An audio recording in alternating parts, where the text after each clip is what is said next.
বুখারীতে একটা হাদিস আছে, সালাসাতুন ফিল গার, বনি ইসরাইলের 3 লোক সফরে বেরিয়েছে, মরুভূমির সফর, মাঝখানে তুফান, কই যাবে, কই বাঁচবে, দৌড়াদৌড়ি শুরু। দৌড়াতে দৌড়াতে এক পাহাড়ের গুহার ভেতরে আশ্রয় নিয়েছে।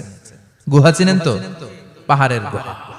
আশ্রয় নেয়ার সাথে সাথেই বৃষ্টির পানির ঝাপটায় পাহাড়ের উপর থেকে বিশাল এক পাথর খণ্ড এসে পাহাড়ের গুহার মুখটা বন্ধ করে দিয়েছে। বন্ধ, অন্ধকার। এরা পড়ছে বিপদে, হায় হায় বাঁচার জন্য ঢুকলাম, এখন দেই মরণ। ঢুকছিল কি জন্য? এখন মরণ। বিশাল পাথরের খণ্ড এসে গুহার রাস্তাটা বন্ধ করে দিয়েছে। 3 জন গায়ে যত শক্তি ছিল ধাক্কায়ও পাথর সরাইতে পারে না। হায় হায়, অক্সিজেন ভিতরে যা আছে আধা ঘন্টা শেষ হয়ে যাবে। কি করে বাঁচবো? বাঁচার উপায় নাই। চিল্লা ফাল্লা শুরু হয়ে গেল, কান্নাকাটি শুরু। একজন বলে, তোমাদের জীবনে কার কি নেক আমল আছে, যেই নেক আমলটা আল্লাহর ভয়ে করছিল ওইটার ওসিলা দিয়ে দোয়া করে দেখো কিছু হয় কিনা। সুবহানাল্লাহ কোন। এটাই উপায়। একজন হাঁটু গেড়ে চোখের পানি ছাড়া শুরু করছে, আর দোয়া শুরু করছে, আল্লাহ আল্লাহুম্মা কানাত লি আবাওয়ান শাইখান কাবীরা, আল্লাহ আমার বাবা মা ছিল বৃদ্ধ বৃদ্ধা, আমি পেশায় রাখাল, সারাদিন ছাগল চড়িয়ে রাত্রিবেলা দুধ আনতাম, সবার আগে আব্বা আম্মারে দিতাম, এরপরে আমার ছেলে মেয়ে, এরপরে স্ত্রী। একদিন গভীর রাতে এসে দেখি আব্বা আম্মা ঘুমায়। দুধের বাটি নিয়ে আব্বা আম্মার মাথার সামনে দাঁড়িয়ে রইলাম। ছেলে মেয়েগুলো আব্বা এসে বলে, আব্বা দুধ দাও। আমি বললাম পরে, আগে আব্বা আম্মা খাবে তারপরে তোরা। ছেলে মেয়েগুলো কান্না জুড়ে দিল, আমি দেই নাই। ফজর পর্যন্ত দাঁড়িয়ে রইলাম। ফজরের আগ দিয়ে আব্বা আম্মা ঘুম থেকে উঠে দেখে তো আমার অবাক, কিরে বাবা দাঁড়িয়ে কেন? বললাম প্রতিদিন দুধ খেয়ে ঘুমাও, আজকে আগে আগে ঘুমিয়েছো, দুধ খাও নাই, তোমাদেরকে আগে দিব বলে দাঁড়িয়ে রইলাম। আল্লাহর ডেকে বলে, আল্লাহ ওই দিন সারা রাত দুধের বাটি নিয়ে মা বাবার শিওরে আমি দাঁড়িয়েছিলাম। ফজরের সময় আব্বা আম্মারে দুধ খাওয়ালাম, তারপরে ছেলে মেয়েদেরকে দিয়েছিলাম, তারপরে স্ত্রীর মুখে দিয়েছিলাম। ও মাবুদ, ওই দিনের এই কাজটা আমি দুনিয়ার কাউরে খুশি করার জন্য করি নাই, শুধুমাত্র তোমার খুশি ছাড়া। ওই রাতের ইবাদত যদি তোমার দরবারে ভালো লেগে থাকে, ফাফাররিজ আন্না মা নাহনু ফি, আজকের বিপদের দিনে কেউ বাঁচানোর নাই, তুমি আমাদের বাঁচাও। ফানফাজারাত, মুহূর্তের মধ্যে 1/3 বিশাল পাথর খণ্ডটা 1/3 ডান দিকে সরে যায়, এক পাশে সরে যায়। সামান্য আলো বাতাস ঢুকতে আরম্ভ করলো। এখন বাতাস ঢুকে, এখন বেঁচে থাকতে পারবে এই নিশ্চয়তা হয়েছে। সুবহানাল্লাহ কোন। এবার সে বলল, ভাই তোর কি আমল আছে বল। দ্বিতীয় জন হাঁটু গেড়ে আবার চোখের পানি ছেড়ে আল্লাহরে ডেকে বলে, মাবুদ আমার এক চাচাতো বোন ছিল, কানাত লি ইবনাতু আম জামিলা ওয়া কুনতু উহিব্বুহা কাআশাদ্দি মা ইউহিব্বুর রিজাল আন-নিসা। আল্লাহ সুন্দরী, অনন্যা, অপসরী, প্রিয়ংবদা, অনুসুয়া, গুণবতী, রূপবতী আমার এক চাচাতো বোন ছিল, তার প্রেমে আমি ছিলাম পাগল পাড়া, কিন্তু সে তো আমার ডাকে সাড়া দেয় না। অনেক চেষ্টা করলাম তারে পাওয়ার জন্য। চাচাতো বোন আমারে বলে, 100 স্বর্ণ মুদ্রা যেদিন দিতে পারবা ওই দিন আমারে পাবা। এবার আমি স্বর্ণ মুদ্রা কালেকশনের কাজে লেগে গেলাম। বছরের পর বছর চেষ্টা করে 100 স্বর্ণ মুদ্রা যেদিন পেলাম ওই দিন চাচাতো বোনের কাছে গেলাম, যে তার হাতে স্বর্ণ মুদ্রা দিলাম, বললাম চলো এবার আমরা অপকর্ম করি। স্বর্ণ মুদ্রা পেয়ে সেও খুশি, আমিও খুশি। সে পাইছে স্বর্ণ, আমি পাইছি তারে। গোপন একটা রুমের ভেতরে ঢুকলাম, দুজনে জামা কাপড় খুলে ফেললাম, নেকেড হয়ে পাপ কাজ শুরু করব। ইন দা মিন টাইম আমার চাচাতো বোন আমারে বলে, ও আমার চাচাতো ভাই, আমারে তুই আমার সতীত্ব তুই নষ্ট করে দিস না, ইত্তাকিল্লাহ, আমার সম্ভ্রম তুই শেষ করে দিস না, ইত্তাকিল্লাহ, আল্লাহরে ভয় কর। আল্লাহ ওই মুহূর্তে ফিরে আসা কঠিন কঠিন, কিন্তু ইত্তাকিল্লাহ, আল্লাহরে ভয় করে এই শব্দটা যখন শুনলাম আমার ভিতরটা কেঁপে উঠেছে। আমি মুহূর্তে তোমার ভয়ে জামা পড়ে ওই রুম থেকে চিৎকার মেরে বেরিয়ে গিয়েছি। আল্লাহ সেদিন আমি পাপ কাজ করি নাই, সেদিন আমি মনের খায়েশ মিটাই নাই, তোমার ভয়ে সেদিন আমি দৌড়ে পালিয়েছি। ওই দিনের ইবাদতটা আমলটা যদি তোমার কাছে ভালো লেগে থাকে, ফাফাররিজ আন্না ফিমা নাহনু ফি, আজকে যেই বিপদে আছি তুমি বাঁচাও। বলার সাথে সাথে 2/3 2/3 পাথরের খণ্ডটা আরো ডান দিকে সরে যায়। সুবহানাল্লাহ পড়েন। এবার আরো বড় ফাঁকা হয়েছে। এবার তারা বেরোতে চেষ্টা করলো, দেখে মাথা বেরোয়, শরীর বেরোয় না, হাত বেরোয়, পিঠ বেরোয় না, পা বের হয়, দেহ বেরোয় না। আরো সরতে হবে। এবার বাকি আছে কয়জন? সে দোয়া করতে শুরু করলো, আল্লাহ ইস্তাজারতু উজারাক, আমি ব্যবসায়ী ছিলাম, অনেক শ্রমিক ভাড়া করে একদিন একটা কাজ করালাম, সব শ্রমিকের টাকা দিয়ে দিলাম। এক শ্রমিক টাকা না নিয়ে ভাগলপুর কই যে গেছে নিজেও জানি না, ওর টাকা আমার কাছে রয়ে গেল। এই শ্রমিককে আর টাকাটা বুঝাই দিতে পারি নাই। এই টাকা দিয়ে আমি কয়েকটা ছাগল কিনলাম, এই ছাগলগুলো বাচ্চা দিল, ওগুলো বাচ্চা দিল, ওগুলো বাচ্চা দিল, দিতে দিতে বিশাল ছাগলের ডেইরি ফার্ম করে ফেললাম তার ওই টাকা দিয়ে। 1 যুগ 12 বছর পরে সে এসে বলে আমার টাকা ফিরায় দাও। আমি বললাম এই যে ছাগলের ডেইরি ফার্ম পুরোটাই তোমার। সে বলে আতাস্তাজিউ মিন্নি, আমার সাথে ঠাট্টা করো? আমি পাই সামান্য কয়টা টাকা, 1 যুগ আগে যেই টাকা পাইতাম ওইটা দিলেই চলবে। আমি বললাম ও শ্রমিক, তোমার টাকা দিয়ে আমি ছাগল কিনে ব্যবসা করেছি, ছাগল বাচ্চা দিয়েছে, বাড়তে বাড়তে বাড়তে বাড়তে আজকের বিশাল এই ডেইরি ফার্ম, এই ডেইরি ফার্মের মালিক আমি নই, তুমি নিয়ে যাও। বলার সাথে সাথে শ্রমিক আনন্দে নাচতে নাচতে ডেইরি ফার্ম নিয়ে যায়। ও আল্লাহ, ওই দিন যদি সে যতটুকু টাকা পাওনা ছিল অতটুকু দিলেই সে খুশি হয়ে যেত, শুধু তোমার খুশির জন্য পুরো ডেইরি ফার্ম আমি তারে দিয়ে দিয়েছিলাম। আল্লাহু আকবার। আল্লাহ, আজকের এই বিপদের দিনে আমার সেদিনের আমলটা যদি তোমার কাছে ভালো লাগে তুমি বাঁচাও। বলতে দেরি, মুহূর্তের মধ্যে বিশাল প্রকাণ্ড পাথর খণ্ডটা অন্যদিকে দৌড়ে চলে যায়।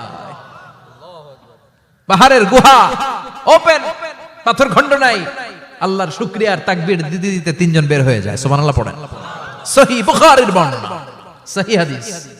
নিজের এমন কোন নেক আমল যদি থাকে যে আমলটা শুধু আল্লাহর জন্য করেছিলাম, ওই নেক আমলের ওসিলা দিয়ে দোয়া করলে দোয়া কবুল করবে কে? করতে রাজি আছেন তো? প্রতিদিন শতবার তাওবা ইস্তিগফার পড়তে রাজি আছেন? বিশ্বনবী বললেন না, দোয়া মুখুল ইবাদা, দোয়া হলো ইবাদতের নির্যাস, যার দোয়া নাই ওর কিচ্ছু নাই। দোয়া করেন নাই তো নামাজে কাজ হবে না, দোয়া করেন নাই রোজায় কাজ হবে না। কথা কোন? আর দোয়া মুখুল ইবাদা, দোয়া হচ্ছে ইবাদতের নির্যাস। আবার তিরমিজির বর্ণনায় বললেন আর দোয়া হুয়াল ইবাদা, দোয়াটাই নাকি ইবাদত, দোয়াটা ইটসেলফ এইটাই ইবাদত। নামাজ যেমনি ইবাদত, রোজা যেমনি ইবাদত, হাত তুলে যে দোয়া করলেন এইটাও ইবাদত। সুবহানাল্লাহ পড়েন। এটা মুমিনের ওয়েপন, সিলাহুল মুমিন। সাপ্লিকেশন, দোয়ার ইংরেজিতে বলে সাপ্লিকেশন। সাপ্লিকেশন is the weapon of believers. এটা বিশ্বাসীদের অস্ত্র। সবকিছুর কারামতি যেখানে শেষ, দোয়ার কারামতি ওইখানে।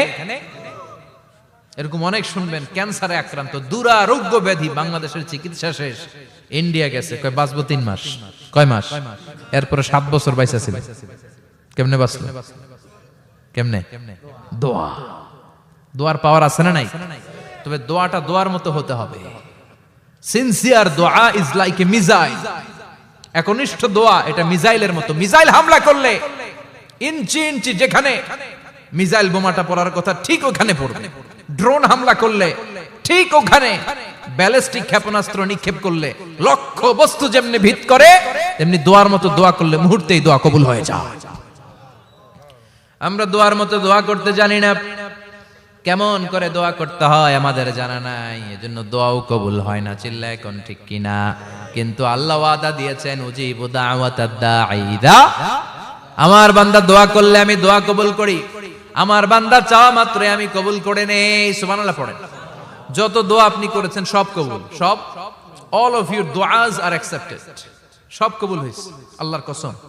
অনেকে বলবে হুজুর এটা আবার কি কইলেন, এতক্ষণ তো ভালোই কইতেছিলেন, সব দোয়া আবার কবুল হয় কেমনে? আমি তো জীবনে কত কিছু চাইলাম, কত কিছুই তো পাই নাই। আছে না এরকম?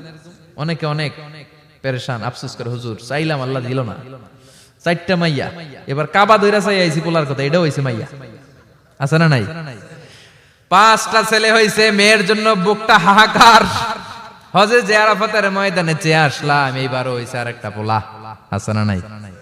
কত কিছু চাইলাম, পাইলাম না, হুজুর দিল না আল্লাহ।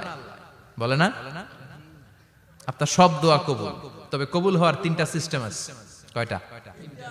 চান্দোলার ভাইয়েরা মনে থাকবে কয়টা? আপনি যত দোয়া করছেন সব কবুল, কারণ আল্লাহর কাছে কিছু চাইলে আল্লাহ ফিরায় দিতে জানে না। আল্লাহ জানেই না কেমনে ফিরায় দিতে হয়। সুবহানাল্লাহ কোন?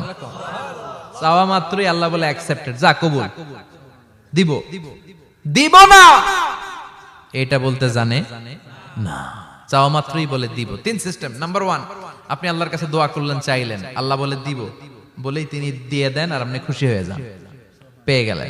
নাম্বার 2, আপনি আল্লাহর কাছে দোয়া করলেন, চাইলেন, তখনও আল্লাহ বলে দিব, তবে এখন না, সবুর, একটু পরে দিব। কখন দিলে আমার জন্য ভালো, আমার চেয়েও ভালো জানে কে? পরে দিবে। নাম্বার 3, চাইলেন, দোয়া করলেন, আল্লাহ তখনও বলে দেব, তবে এখনো না, পরেও না, কিয়ামতের দিন যেদিন বিপদে পড়বি ওই দিন দেব। যেদিন তোর বাবা তোরে চিনবে না, তোর মা তোরে চিনবে না, বন্ধু বন্ধুরে চিনবে না, পীর সাহেব মুরিদরে চিনবে না, মুরিদ পীর সাহেবরে চিনবে না, ইমাম সাহেব মুসল্লিরে চিনবে না, মুসল্লি ইমাম সাহেবরে চিনবে না, কেউ কাউরে চিনবে না। ওই কঠিন দিনে তোরে আমি বাঁচাইয়া দেব। তাইলে দোয়া যা করছেন ছোটবেলা থেকে আজকে পর্যন্ত, লস হয়েছে না লাভ? লস না লাভ? এজন্য বেশি বেশি দোয়া করার দরকার আছে না নাই? জীবনে যদি কোনো নেক আমল থাকে, ওই নেক আমল দিয়ে যদি আল্লাহর কাছে দোয়া করেন, দোয়া কবুল করে নিবে কে? তবে নেক আমলটা হইতে হবে শুধুমাত্র আল্লাহর সন্তুষ্টির জন্য। প্রত্যেকের জীবনেই কিছু আমল আছে যেটা লোক দেখানো করে, আছে না নাই? আবার কিছু আমল আছে আল্লাহরে খুশি করার জন্য করে, আছে না নাই? কথা বুঝতে পেরেছেন? রাত্রিবেলা যাচ্ছেন, কেউ নাই, রাস্তায় হঠাৎ দেখলেন মসজিদ, পাশে লেখা বড় করে দান বাক্স, পকেট থেকে কচকচে 1000 টাকার নোটটা ওইখানে ঢেলে দিলেন দান বাক্সের ভিতর। কেউ দেখে নাই, দেখছে কে? এটা পৃথিবীর কাউরে দেখানোর জন্য দিছিলেন? এই দানটা আল্লাহর কাছে প্রিয়। গোপন দান আল্লাহর রাগকে কমিয়ে দেয়। সুবহানাল্লাহ বলেন। আল্লাকা সিররুন ইনদাল্লাহ বাইনাকা আনতা ওয়া বাইনাল্লাহ, আল্লাকা সাদাকাতুন তাখফা লা ইয়ালামুহা ইল্লাল্লাহ, আল্লাকা সিররুন ইনদাল্লাহ বাইনাকা আনতা ওয়া বাইনাল্লাহ, আল্লাকা সাদাকাতুন তাখফা লা ইয়ালামুহা ইল্লাল্লাহ। সুবহানাল্লাহ বলেন। আল্লাকা সিররুন ইনদাল্লাহ, তোমার আর তোমার রবের মাঝে এমন কোন গোপন জিনিস আছে নাকি যেটা আল্লাহ ছাড়া কেউ জানে না? তোমার কোনদিন কোন গোপন দান আছে নাকি যেটা আল্লাহ ছাড়া কেউ দেখেনি? ওই দানটা আল্লাহর কাছে প্রিয়। চিল্লায় বলেন ঠিক কি না? এরকম কোন গোপন আমল দিয়ে যদি আপনি আল্লাহর কাছে ওসিলা করে দোয়া করেন, আল্লাহ ওই কঠিন বিপদের দিনে এই আমলটা করছিলাম শুধু তোমারে দেখানোর জন্য, এর ওসিলায় বাঁচাও, বাঁচাবে কে? আল্লাহর জিকির করতে রাজি আছেন তো? আর বেশি বেশি দোয়া করতে রাজি আছেন? সবাই সবার জন্য দোয়া করবো, রাজি আছেন তো? আল্লাহ আমাদের সবাইকে কথাগুলো বুঝার ও আমল করার তৌফিক দান করুক। আমরা পড়ি আমিন। আরো জোরে পড়েন আমিন। যতগুলো কথা বললাম কোরআন সুন্নাহর আলোকে বলেছি, বানিয়ে কিছু বলি নাই। তারপরে আমার মনের অজান্তে কোনো মিস ইনফরমেশন যদি আমার মুখ ফসকে বেরিয়ে যায়, সেগুলো যেন আল্লাহ তাআলা আমাদের স্মৃতিপট থেকে মুছে দেয়। আমরা সবাই পড়ি আমিন। আর সত্য, সুন্দর, কল্যাণকর, হকের পক্ষে যা বললাম তার সবগুলো প্রথমে আমাকে এবং আপনাদের সবাইকে আমলের তৌফিক দান করুক। আমরা পড়ি আমিন। ইয়া রাব্বি লাকাল হামদু কামা ইয়ানবাগি লিজালালি ওয়াজহিকা ওয়া আযীমি ইসকাল হামদু বিল ঈমান, লাকাল হামদু বিল ইসলাম, লাকাল হামদু বিল কুরআন। আল্লাহুম্মা আতি নুফুসানা তাকওয়াহা যাক্কিহা আনতা খায়রু মান যাক্কাহা আনতা ওয়ালিয়ুহা ওয়া মাওলাহা। আল্লাহ